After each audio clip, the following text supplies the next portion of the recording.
விடுதலை 2 மிகப்பெரிய ஒரு எதிர்பார்ப்பில் இருந்துகிட்டு இருக்குது. பல விஷயங்கள் வந்து அதை குறித்து பேசிக்கிட்டே இருக்கிறாங்க. நம்ம திருப்பி ட்ரெய்லர் விடுதலை பார்ட் 1லாம் ரீவிசிட் பண்ணி பார்த்தோம். இன்னும் ஒரு எதிர்பார்ப்பை கூட்டி இருக்குது. எப்படி எதிர்பார்க்குறீங்க படத்துக்கு? எப்படி எதிர்பார்க்குறேன்னா ஒரு சேட் எண்டிங்காக இருக்குங்கிறது கணிக்க முடியுது. சரி, சேதுபதி கேரக்டர் தான் அப்படிங்கிறது போட்டுருவாங்க அப்படின்ற ஒரு கணிப்பு அது தெரியும், எல்லாரும் தெரியும். நான் என்ன கணிக்கிறது, அது வந்து அதுக்கப்புறம் வந்து சூரி வந்து அவரோட இந்த பாட்டில் மோஸ்ட்லி கெஸ் பண்ணுற மாதிரி தான் இருக்குது. சூரி வந்து அதுக்கப்புறம் அடுத்த வாத்தியாராக மாறுவார், இப்படி தான் இருக்குங்கிற மாதிரி நமக்கு ஒரு அனுமானம் இருக்குது. அப்படி தான் இருக்கும். பட் இதை தாண்டி வெற்றிமாறன் சார் வந்து அவரோட ஸ்க்ரீன் பிளேயில் பயங்கர மெனக்கடலை போட்டு அதை ஒரு மாஸ்டர் பீஸ் ஆகிடுவார். இந்த லிஸ்ட்டில் ஆட் ஆகிக்க அப்படின்ட்டு அந்த மாதிரி ஒரு விஷயம் தோணுது. நான் வந்து இந்த மேக்கிங் வீடியோலாம் பார்த்தேன். அந்த செட்டு போடுறது 80s காலகட்டத்தை வந்து முழுசாக கொண்டு வந்திருக்கிறாங்க. அதெல்லாம் பார்க்கும்போது ரைட்டு மிகப்பெரிய ஒரு செட்டப்பில் எடுத்துருக்குறாங்க. இந்த கோயிலை உருவாக்குறதா இருக்கட்டும், அந்த வீடு தெரு அந்த மாதிரியான விஷயங்கள்லாம் வந்து பயங்கரமாக பண்ணியிருக்கிறாங்க. இன்னும் நிறைய பேரை உள்ளே ஆட் பண்ணது வந்து இன்னும் மிகப்பெரிய ஒரு எதிர்பார்ப்பை கூட்டியிருக்கு. மஞ்சு வாரியராக இருக்கட்டும், கிஷோராக இருக்கட்டும், நம்ம கருப்பன்ற ஒரு கேரக்டரில் வந்து கென் கர்னாஸ் அவரை வந்து பார்க்க போகிறோம். அவரோட ஸ்க்ரீன் ப்ரெசன்ஸ் 2-3 இதில் வந்து ட்ரெய்லர் ஷாட்ஸில் வந்து வருது. பயங்கரமாக இருக்குது. அவருக்கு ஆக்ஷன் சீக்வன்ஸ் நிறையா கொடுத்துருக்குறாங்க. முக்கியமாக இது ஒரு உண்மை சம்பவத்தை தழுவி தான் வருது. என்னதான் வந்து ஜெயமோகன் அவர்களோட கதையை வந்து எடுத்திருந்தாலும் அது வந்து ஒரு லைனாக தான் இருக்கே தவிர மற்றபடி எல்லாமே உண்மை சம்பவத்தை தழுவி தான் எடுத்துட்டு இருக்கிற மாதிரி தான். ஜெயமோகன் சொல்லும்போது ஜெயமோகனோட கதையை மட்டும் வெற்றிமாறன் மட்டும் எடுக்கல. இப்போ அவரோட கதை தான் வெந்து தணிந்தது காடு பார்த்தோம்னா நாயகன் பட கதை மாதிரி தான் அதுவே இருக்கும். ஸோ இதுக்கு ஜெயமோகன்லாம் நமக்கு தோணும். அப்புறம் சர்க்கார் படம் 2.1 நிறையா படங்கள் வந்து வசனங்கள் எழுதியிருக்காரு. நம்மளும் அது பெருசாக இம்ப்ரெசிவாக இருந்ததுலாம் நம்ம இந்தியன் டூவில் கூட பாதி ஒர்க் பண்ணி இந்தியன் டூவில் வந்தாரா தெரில. இல்லை அதை வந்து என்னவா மாத்துறாங்கிறது டேரக்டரோட கையில் தான் இருக்குது. அப்படிப்பட்ட ஒரு டேலண்ட் தான் வந்து வெற்றிமாறன் சார் அப்படின்னு நினைக்கிறேன். அதனால வந்து கண்டிப்பாக அவரோட விஷன்லேருந்து இவர் கண்டிப்பாக வெற்றிமாறன் சார் நிறைய மாற்றிருப்பார். இன்னொன்று இந்த படத்துக்கு வந்து பிரான்ச் மாதிரி கதைகள் போயிட்டே இருக்குது. சொல்லப்பட வேண்டிய கதைகள் அதிகமாக இன்டர்வியூவில் சொல்லிக்கிறாங்க. அப்போ வந்து கண்டிப்பாக வெற்றிமாறனோட எஃபர்ட்டுங்கிறதுல பயங்கரமாக தான் இருக்கும். இது வந்து நம்ம அசுரன்லேருந்தே பார்க்கலாம். ஏன்னா அசுரனும் அவரோட ஸ்டோரி தான். ஸ்டோரின்றது கிடையாது, அவர் புத்தகத்தில் இருக்கிற அந்த ஒன்லைன் எடுத்துட்டு ஸ்க்ரீன் மற்றபடி கதையில கூட அவர் மாற்றுவார். இப்போ வந்து இவன் இங்கே போனால் வந்தான் இந்த மாதிரி நடந்துச்சு அப்படின்றது அந்த கதைக்குள்ளே நிறையா இருக்கும், நிறைய விஷயங்கள் இருக்கும். பட் அந்த ஒன்லைனை மட்டும் எடுத்துக்கிட்டு இங்கே நடக்கிற விஷயங்கள் என்ன, இங்கே தமிழ்நாட்டு கல்ச்சருக்குள்ளே நடக்கிறது என்ன, இங்கே நடந்த ஒடுக்குமுறைகள் என்ன, அதெல்லாம் சேர்த்து வச்சு அதுலேருந்து ஒருத்தன் எப்படி வெளியே வந்தான் அப்படின்றத மாற்றுறது வந்து இவரோட விஷயம் தான். அதனால ஒன்லைன் மட்டும்தான் அவரோடதா இருக்குமே தவிர முழு கதைக்களமும் அந்த புக்கை சம்மந்தப்பட்டு எடுத்ததா அப்படின்றதுன்னு கேட்டால் அது சந்தேகத்துக்கு ஏறக்கூடியது தான். அதே மாதிரி தான் விடுதலையும். ஏன்னா அது உண்மையிலுமே அதற்கான கதையாக அவர் எப்படி எழுதியிருக்கிறாரு புக்கில் அப்படின்னு சொல்லி நம்ம விசாரிக்கும் போது வெறும் கான்வர்சேஷனாக தான் இருக்கும். அதாவது இப்படி ஒரு நபர் இருப்பார், தலைமறைவாக இருப்பார், போலீஸ் பிடிக்கிறாங்க. போலீஸ் பிடிச்சதுக்கப்புறம் போலீஸ் அவர் நக்கல் அடிக்கிற மாதிரியும் அவர் நக்கல் அடிக்கிற மாதிரி ஒரு கான்வர்சேஷனாக மட்டும்தான் அது போயிட்டு இருந்த கதையாக கேள்விப்பட்டேன்.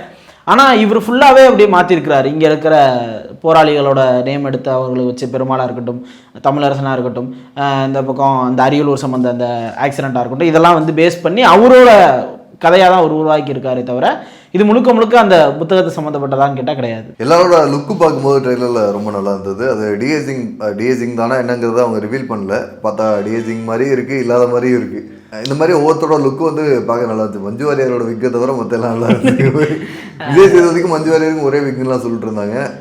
அது ஜோக்ஸ் அப்பாட்ட தள்ளி வச்சதுக்கப்புறம் ஒருத்தர் நல்லா இருந்தது. ரொம்ப கதைக்களத்தோட செட் ஆகிருந்த மாதிரி இருந்துச்சு. கென் கர்னாஸ் அவருக்கும் ரொம்ப நல்லா இருந்தது. அவரோட ரோலை பற்றி விஜய் சேதுபதி என்ன பேசியிருக்காரு அப்படின்னு பார்க்கும்போது எனக்கே அவன் தான் வாத்தியார் அப்படின்ற ஒரு விஷயம் இருக்குது. அப்போ அந்த எழுச்சியே கென் கர்னாஸ் மூலயமா தான் ஃபர்ஸ்ட் நடக்குது அப்படின்ற மாதிரி தான். வன்முறையாக இருக்கட்டும், இல்லை வந்து ஒரு விஷயத்துக்கு எதிர்த்து கேட்கறதா இருக்கட்டும், அது கென் கர்னாஸ் மூலமாக தான் விஜய் சேதுபதிக்கே ஒரு உணர்வு கூடுதோ அப்படின்ற மாதிரி.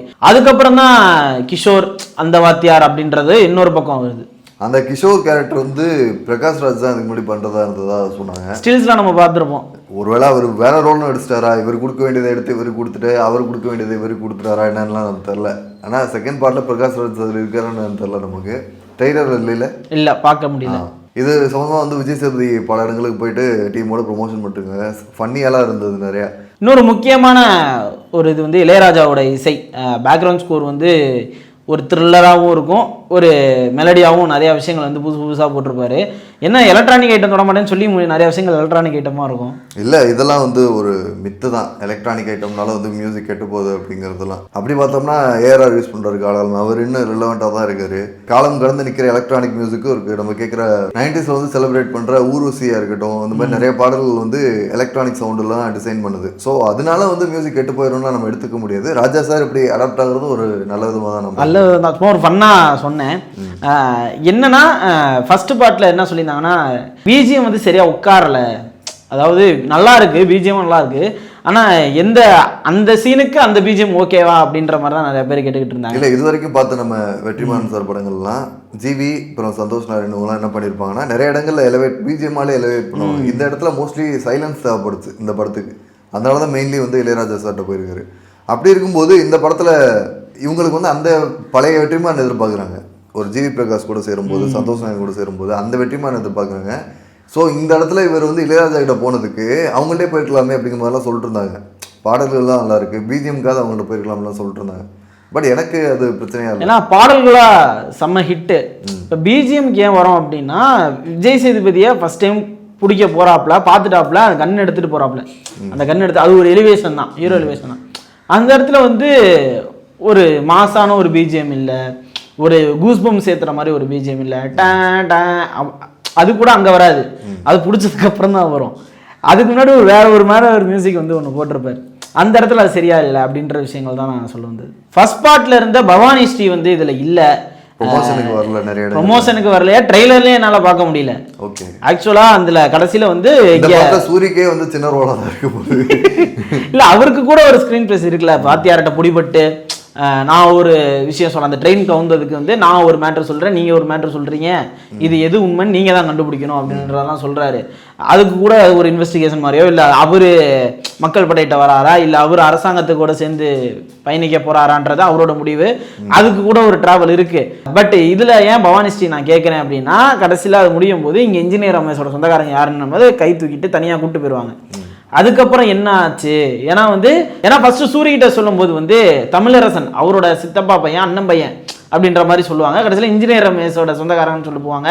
அதுலேயே ஒரு குழப்பம் இருந்துச்சு, சைன்பட்டில் சொல்ல போறாங்கன்னு ஒரு எதிர்பார்ப்பு இருந்துச்சு. கடைசியில் பவானிஸ்ரீயே இல்லை பார்ட் 2ல ட்ரெய்லர்ல பார்க்கும்போது, படத்துல தான் அவன் பார்க்கும்போது தெரியும் படத்துல பண்ணிட்டாங்களா என்னன்னு தெரியல.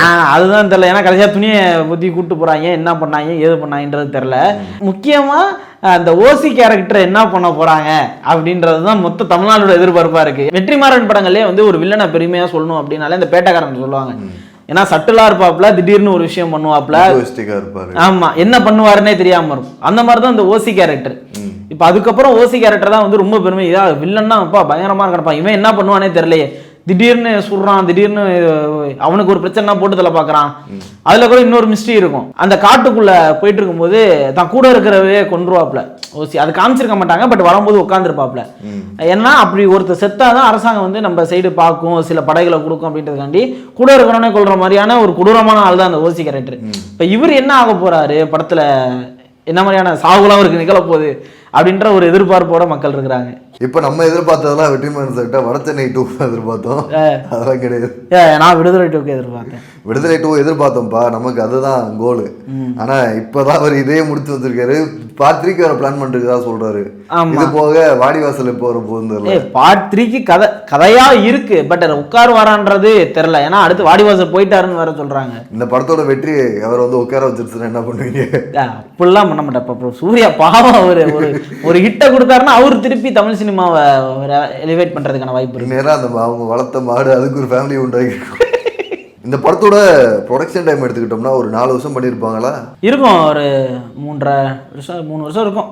ஒரு 10 நாளோ 8 நாளோ சொல்லி தான் விஜய் சேதுபதி கமிட் ஆயிருக்காரு. இந்த சூரிய வச்சு ப்ரொட்டாகனிஸ்டா நான் வந்து ஐஃபோன்ல ஷூட் பண்ண போறேன் தான் வெற்றிமாறன் முடிவு பண்ணாரு. அது இவ்வளவு பெரிய ஸ்கேல்ல எவ்வளவு பெரிய படமா மாதிரி இருக்கு. 2-3 ஷாட்லாம் ஐஃபோன் ஷாட் நம்ம பார்க்கலாம், அந்த காட்டுக்குள்ள ஏறுறது போறது வரதுலாம் அது எடுத்திருப்பாங்க. அதுக்கப்புறம் வந்து சரி செட் ஆகாது, கதையை எழுதி மாத்தி விட்டாரு. பண்ணக்கூடிய நம்பர் தான் பாரதிராஜா மலையில ஏற்றி விட்டு, சார் நீங்க ஏற மாட்டேங்கிறீங்க கேரக்டர் வேணாம் அப்படின்னு சொன்னவர் தானே. அதுக்கப்புறம் விஜய் சேதுபதி அதுக்கு நான் ரிக்ரெட் பண்ணல அப்படிங்கிற மாதிரி சொன்னாரு. வெற்றிமாறன்ங்கிற ஒரு யூனிவர்சிட்டியில நான் ஒரு 2 வருஷம் படிச்சிருக்கேன் அப்படிங்கிற சொல்லியிருக்காரு. ஆக்சுவலாக இது நல்லது தான். ஏன்னா வந்து ஒரு கதை நல்லா இருக்குன்ற பட்சத்தில், ஒரு டைரக்டர் நம்ம நம்புறோன்ற பட்சத்தில் அது காலங்கள் ஆகிறது சரிதான். அதுக்கு அடாப்ட் பண்ணிக்கிறதும் ஒரு ஆக்டரோட பொறுமை வேணும். ப்ரொடியூசருக்கு அந்த பொறுமை இருந்திருக்கு, அதில் நடித்தவங்களுக்கு அந்த பொறுமை இருந்திருக்கு.